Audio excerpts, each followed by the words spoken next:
It's 3:15 a.m., March 13th, 1964, Queens, New York. The city is asleep. A 28-year-old woman named Kitty Genovese parks her car and starts walking toward her apartment. She's tired, just wanting to get home, but she doesn't notice the shadow following her. Suddenly, a man grabs her. A knife flashes in the dim streetlight. She screams, "Oh my God, he stabbed me! Help me! Help me!"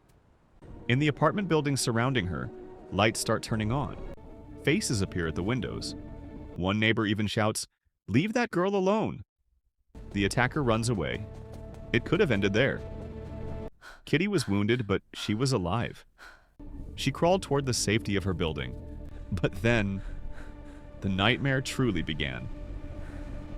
For 10 minutes, Kitty lay in the hallway, bleeding, hoping someone would open their door. But no one did. The attacker, Winston Moseley, noticed that the streets remained empty. He saw that even though people were watching from their windows, no one was actually coming down. He realized something terrifying. The neighborhood had given him permission to finish what he started. He returned. He found Kitty in a back hallway and attacked her again. This second attack lasted for over 30 minutes. 30 minutes of screaming. 30 minutes of struggle. And 38 neighbors, ordinary, good people, did absolutely nothing. They didn't even pick up the phone to call the police until it was too late. This tragedy didn't just end a life. It birthed a terrifying question that shocked the world. How can a crowd of people be more dangerous than a killer? When the New York Times published the story, America was in a state of shock. The public called the witnesses monsters and apathetic. But psychologists Bibb Latané and John Darley had a different theory. They believed these 38 people were caught in a psychological glitch, an IQ trap that paralyzed their brains. They called it the Bystander Effect. The first layer of this trap is diffusion of responsibility. If you see a fire and you are alone, you feel 100% responsible. But if 38 people are watching, your brain divides that responsibility by 38.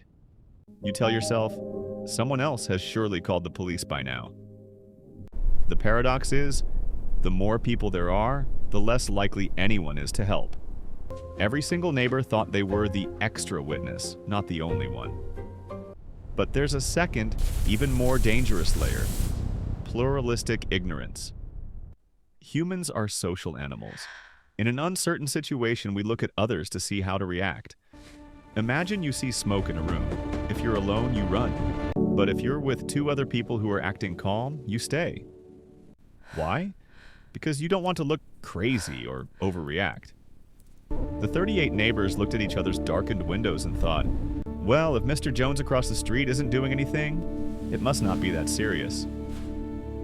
We literally trust the silence of others more than the screams of a victim. This is where our high-functioning social brain fails us. It's the ultimate evolutionary glitch. Kitty Genovese's death eventually led to the creation of the 911 emergency system in America. But the bystander effect is still alive today. You see it in bullying, in accidents, and in the digital world. So, how do you escape the IQ trap? If you are ever the victim, don't just scream for help. Point at one person. You, in the red jacket, call 911. By doing this, you put 100% of the responsibility back on their shoulders. You break the spell of the crowd. And if you are the witness, remember this. If you think someone else will help, they are probably thinking the same thing. Be the one who breaks the silence. Don't wait for a leader, become one. Stay sharp, stay aware, and most importantly, don't let the crowd kill your humanity. Stay smart or stay trapped.